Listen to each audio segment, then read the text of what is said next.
Il commence à faire froid, du coup on avait envie de parler des livres qu'on a envie de lire quand il fait froid.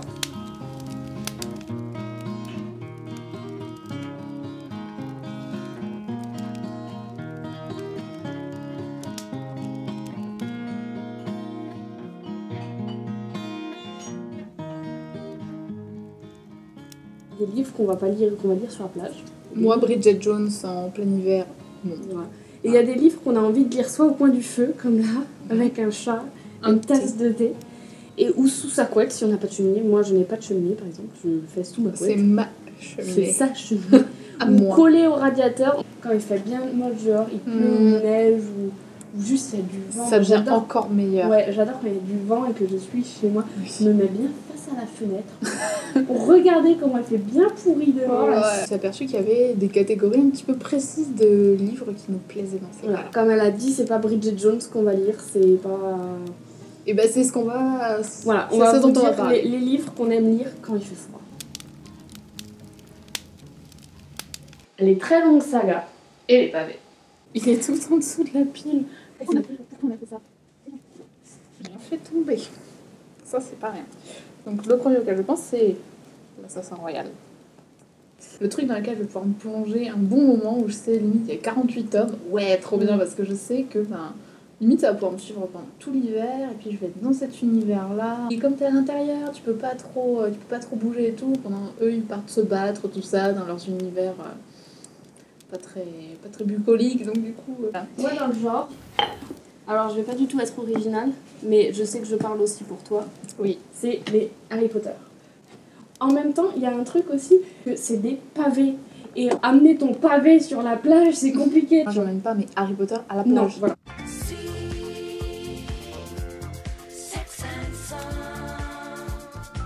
Non. Des bons pavés C'est ça. de fantasy ou de fantastique. C'est ça. Et puis un univers dans lequel tu te sens bien et dans lequel tu as envie de rester. Ce qui fait rêver en fait. C'est ça. C'est super important. Les histoires qui font rêver.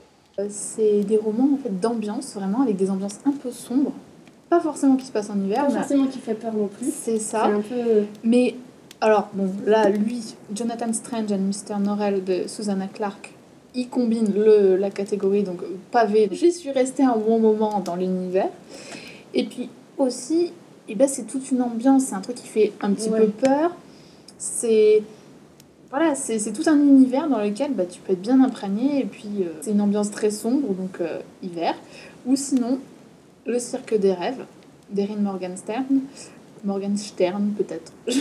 Stern. Ouais. Là aussi, c'est tout un univers. Et puis, moi, ça m'évoque bien plus l'hiver que... Mais dans le genre, c'est dommage parce que tu dois la voir. Non, je t'avais prêté. C'est La mécanique du cœur. Je trouve que c'est un bon livre pour l'hiver aussi. Oui, c'est vrai, Mathias Malzieu, c'est exactement le même genre de truc. De toute façon, La mécanique du cœur, Jonathan Strange, Mr. Norrell et Le Cirque des Rêves, ce sont 3 livres que j'ai lus. J'ai dû les lire Tu les as lus dans la en foulée, décembre, janvier. C'est la photo où on voit exactement, qu'il y a- mais on les voit. J'ai la photo avec les 3 couvertures qui se ressemblent. Et j'ai trouvé ça tellement drôle parce que je les ai lus, je les ai enchaînés, et c'était en décembre 2015, janvier 2016. Les livres où il fait froid. Oui. Et oui, mais genre très froid, pas chez nous en hiver. Il faut que soit ça se passe au Canada, soit... Qu'il y ait de la neige. Faut qu'il y ait de la neige, ou alors qu'il fasse vraiment très froid. Par exemple, Les Enfants de Noé, c'est un livre que j'ai lu, j'étais en 6e je crois. Et donc c'est l'histoire d'une famille qui se retrouve bloquée dans sa maison parce que la maison est ensevelie par la neige, c'est un huis clos.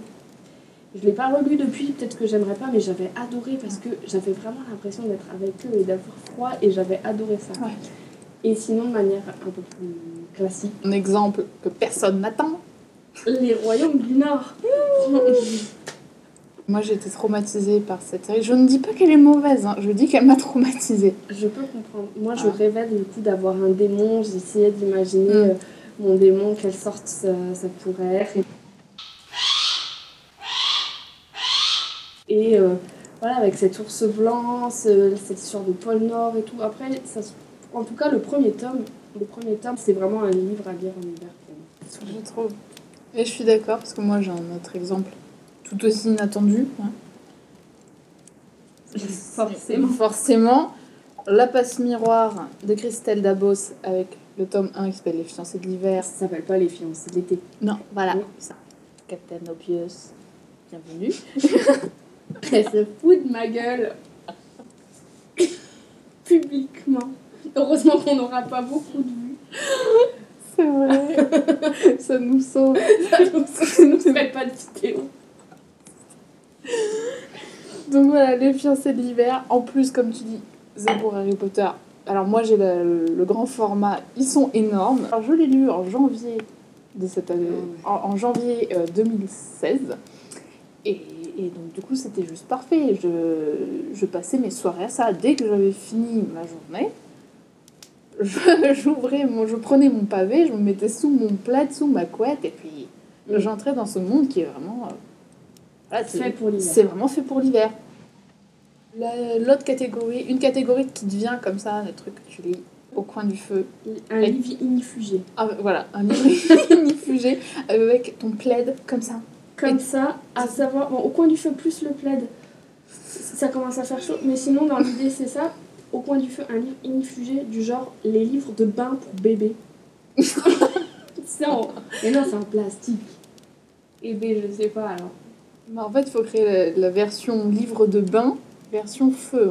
Ouais, enfin moi, les livres inifugés.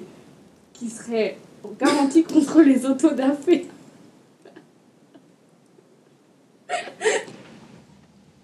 Les contes. Et les histoires qui ramènent en enfance. Je vais rester dans l'idée Harry Potter. Mais non, on n'est pas fan du tout. Non. Mais pas du tout. Mais c'est les contes, c'est vrai que... Je sais pas, pour moi, l'hiver, c'est un petit peu régressif. Tu manges des marrons chauds. Tu bois des chocolats chauds. Tu bois des chocolats chauds, c'est tout. C'est Et ça. du coup, moi, ça me donne envie de lire des livres. Pas forcément des livres jeunesse, mais des livres qui vont me ramener un peu en enfance. Mais carrément. Les contes, et là, par exemple, les contes de Vidal le Barde, que j'ai pas encore lu. Moi non plus. J'ai lu le début. Et je sais que c'est un livre que je vais lire, l'hiver. Les livres qui font peur. Un peu peur. Parce que comme tu lis tout sous ta couette, t'as l'impression d'être protégée. Par exemple, là, à disposition, on a Agatha Christie. Celui-là, je l'ai lu en hiver, et de toute façon... Enfin, Agatha Christie ou Conan Doyle avec Sherlock Holmes. C'est vrai que c'est deux auteurs de policiers qui ont complètement marqué mon enfance, et je lisais ça, je les enchaînais pendant l'hiver. Toi, t'as une autre sorte de roman. Moi, c'est une autre voilà. sorte. C'est Dans les bois, c'est une BD que j'ai acheté l'année dernière. Super contente et tout. Je me dis, ouais, ça a l'air trop bien, j'ai trouvé un truc génial. Par contre, j'attends le bon moment pour le lire. Voilà. Ça, c'est primordial. En fait, l'histoire, et on en revient au conte d'ailleurs. L'auteur a envie de remettre le lecteur adulte dans la position de l'enfant qui lit un conte, à savoir... t'as peur, t'as un peu peur, tu préfères le lire sous ta couette, tu sais qu'il peut rien t'arriver, mais c'est des histoires. C'est pour recréer ce sentiment ouais. que tu as peut-être oublié. Voilà, donc forcément ça va dans des choses plus gore, parce que ce qui fait peur aux adultes, c'est peut-être des choses plus gore.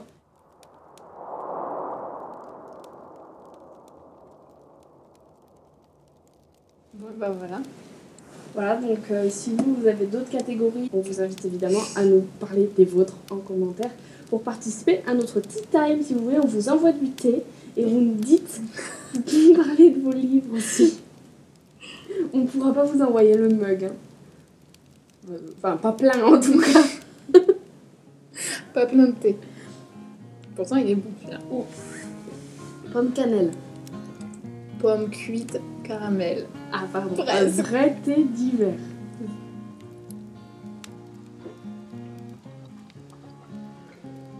Bah maintenant on va vous laisser, c'est pas parce qu'on n'a plus rien à vous dire, c'est parce que Il n'y a plus rien à boire. nos tasses sont vides.